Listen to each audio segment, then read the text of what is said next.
And the title of the speech is The F Factor. He believes that life is a never-ending process of learning. And how the learning? Learning to the core. Learning firmly, rigorously. He's done this speech in City of Joy Toastmasters Club, and he's doing it again today. So please put your hands together for the committed, the devoted Toastmaster, Sumit Vanjani.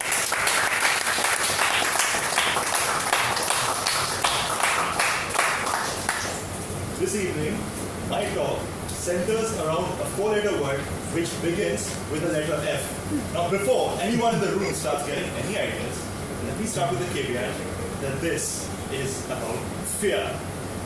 Not the fear of flying, not the fear of the supernatural, but the fear of speaking, more technically known as glossophobia. Mr. President, distinguished guests and Toastmasters, I'll start my speech with referring to the situation when you have to come up and speak here. Have you experienced a situation where you're called upon a forum like this, or any other forum where you are in your work, or when you're studying, when you will come to a group and start speaking? What happens? Somewhere lurking in the minds, in your mind, are the voices that tell you that you cannot do it. It's the palpitation in your heart, that thud feeling. I cannot speak. What if I come here and I forget my speech? What if this is a humorous speech and I have to make people laugh, and unfortunately nobody laughs at it? What if I have to make an impact speech? I have to convey a message. However, the message does not get conveyed. What if I come here and I forget my speech? What if I'm not appropriately dressed? I feel that my head is not okay, I'm not appropriately dressed. So those thoughts cram your mind and tell you that I will not be able to speak today.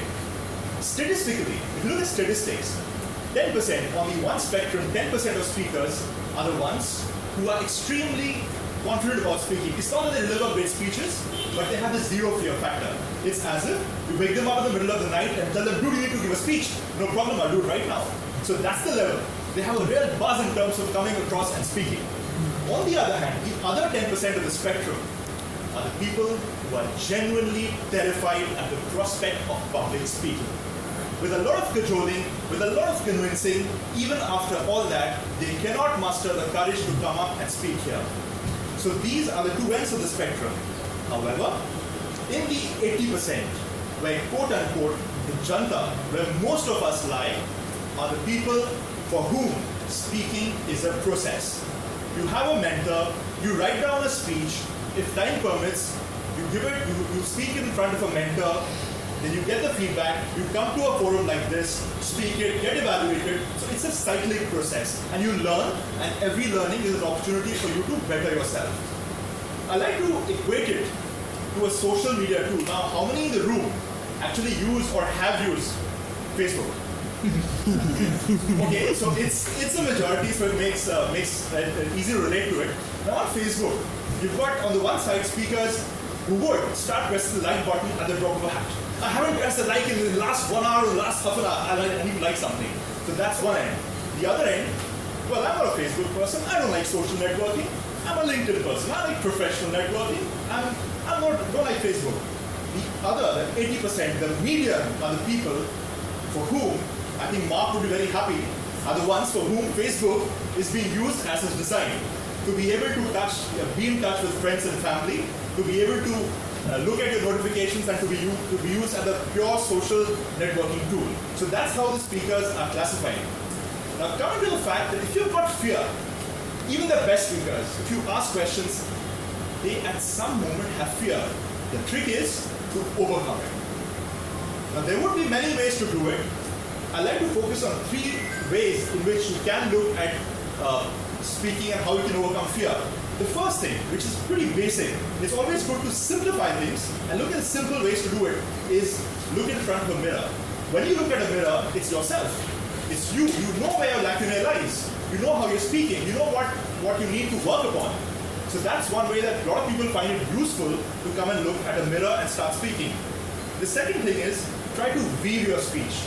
Don't look at notes. try to have 2, 3, or 4 points in your mind and try to weave your speech and try to make a story out of that speech and deliver it here. We think faster, we think much faster than we speak. So our thoughts are constantly prodding us while they're speaking. The trick is to be able to drown those voices that are telling you that you can't speak. The third one, quite humbly put it, I put it quite humbly, which is my personal favorite, is belief. Believe that you come to this forum and you can deliver a good speech. Believe in the fact that if you did not do well, then last time around, it is good for you. Why? Because now you know where your weak points lie, you can come back stronger. Most of us live our lives with our brakes on, holding back. Now the trick is to be able to come back stronger, believe that you can do it, believe that you have the metal in you to come back and speak better, come back and speak in a much better and in a much refined way. In closing, now I'd like to say in closing, that if you look at Toastmasters, I would say it's an enabler. It's an enabler for us to come to this forum and be able to start speaking, be able to speak the way that we want to. Not the way that we want to right now, but the way we see ourselves speaking. It is, as someone would say, that a speech today would be nostalgic, sentimental reminiscence a few years later. So that should be the power of being able to speak like that, develop that speaking, and come back stronger. So celebrate this art of speaking, this finesse, this art of speaking every day, and use this forum to speak and become a better speaker. Madam Toastmaster.